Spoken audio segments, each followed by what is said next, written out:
बहुत समय पहले की बात है। धरती से दूर नागों की एक दुनिया बसी हुई थी जिसे नागलोक कहते हैं।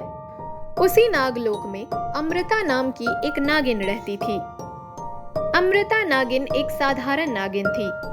वो कोई इच्छाधारी नागिन नहीं थी, परंतु कुछ दिनों के बाद पूर्णिमा की रात को उसके 100 साल पूरे होने वाले थे। एक दिन नागरानी अमृता नागिन के पास आती है और कहती है, अमृता नागिन, कुछ महीने बाद तुम 100 साल की हो जाओगी और हमारे नागलोक की एक प्रथा है कि जैसे ही कोई भी नागिन 100 साल की हो उसको इच्छाधारी नागिन बना दिया जाता है। इच्छाधारी नागिन बनने के बाद तुम इंसानी रूप भी धारण कर सकती हो। मैं तुम्हारे बारे में बहुत अच्छे से जानती हूँ।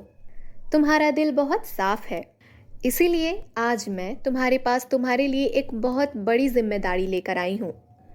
कैसी जिम्मेदारी नागरानी? कुछ महीनों बाद जब तुम 100 साल की हो जाओगी तब मैं तुम्हें नागमणि सौंप दूंगी। उसके बाद जब तक तुम जीवित रहोगी तुम इस नागमणि का ध्यान रखना। आपका बहुत बहुत शुक्रिया नागरानी कि आपने मुझे इस काबिल समझा।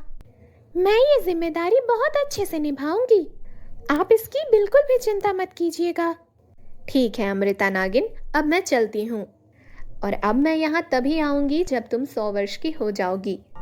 ऐसा कहकर नागरानी वहां से चली जाती है।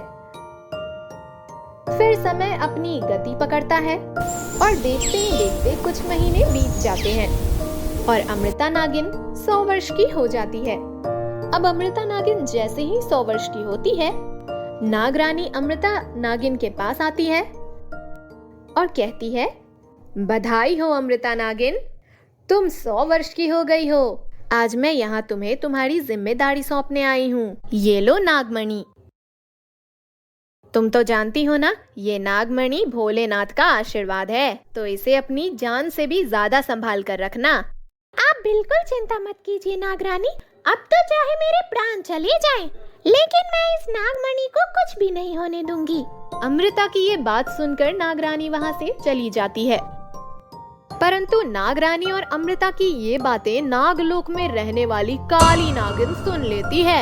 ये सारी बातें सुनने के बाद काली नागिन खुद से ही कहती है, वाह नागरानी, आज देख लिया मैंने आपका इंसाफ। मैं 500 साल की हो गई हूँ और पिछले 3 साल से मुझे नागमणि पाने की इच्छा है। उसके बावजूद आपने अमृता नागिन को सारी शक्तियाँ और नागमणि दे दी। कोई बात नहीं, नागमणि तो मैं हासिल करके रहूंगी। अब चाहे उसके लिए मुझे कुछ भी करना पड़े, अमृता नागिन की जान ही क्यों न लेनी पड़े। इतना कहकर काली नागिन सोचने लगती है कि नागमणि को कैसे हासिल किया जाए। नागमणि पाने के बाद अमृता नागिन बहुत शक्तिशाली हो गई है।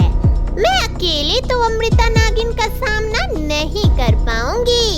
इसके लिए मुझे किसी की जरूरत पड़ेगी। अरे हाँ, मेरे पास उसका एक उपाय है। क्यों नहीं मैं परी लोक में रहने वाली परियों से सहायता मांग लूं? लेकिन उनकी और हमारी दुश्मनी तो सदियों से चली आ रही है। ऐसे में क्या वो मेरी मदद करेंगी?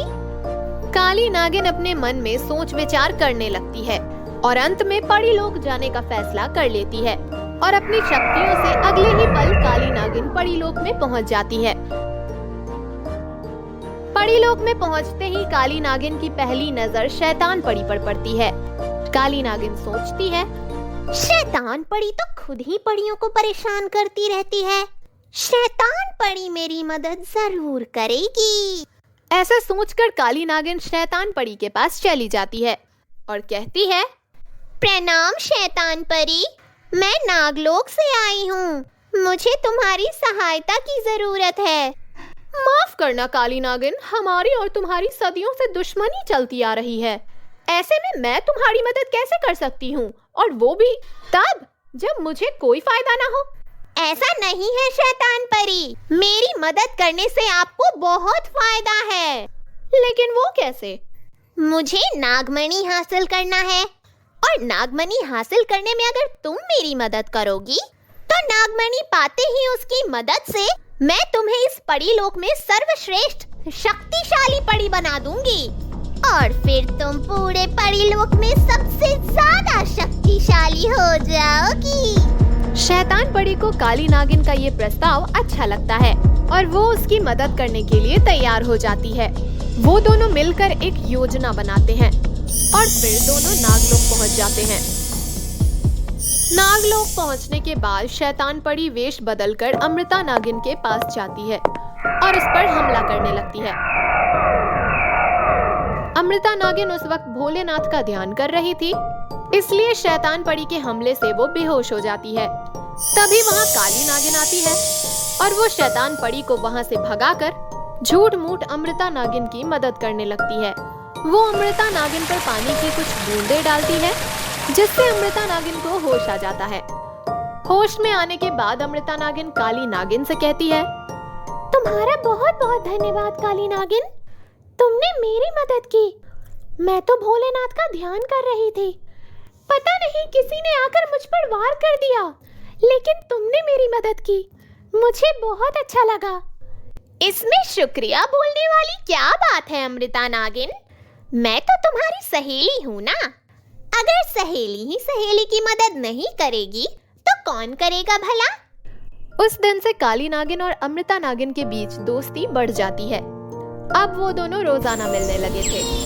धीरे धीरे उन्होंने एक दूसरे के घर जाना भी शुरू कर दिया। एक दिन अमृता नागिन ने काली नागिन से कहा, काली नागिन, मैं कुछ देर के लिए नागलोक से बाहर जा रही हूँ। नागलोक से बाहर मैं नागमणि नहीं ले जा सकती, इसीलिए क्या तुम कुछ देर के लिए नागमणि की रक्षा कर सकती हो? अमृता की ये बात सुनकर काली नागिन मन ही मन बहुत खुश होती है, क्योंकि वो तो यही चाहती थी। वो खुशी खुशी अमृता नागिन से कहती है, क्यों नहीं अमृता नागिन, ये तो मेरा सौभाग्य है कि तुमने मुझ पर भरोसा किया। तुम बेफिक्र होकर जाओ, तुम्हारी नागमणि मेरे पास बिल्कुल सुरक्षित है। काली नागिन पर भरोसा करके अमृता नागिन उसे नागमणि सौंप देती है। अब क्या होगा अमृता नागिन के साथ? क्या काली नागिन उसके साथ दोस्ती निभाएगी, वफादारी निभाएगी, या उसे धोखा देकर सारी शक्तियां अपने वश में कर लेगी? जानने के लिए आपको अगले पार्ट का वेट करना होगा।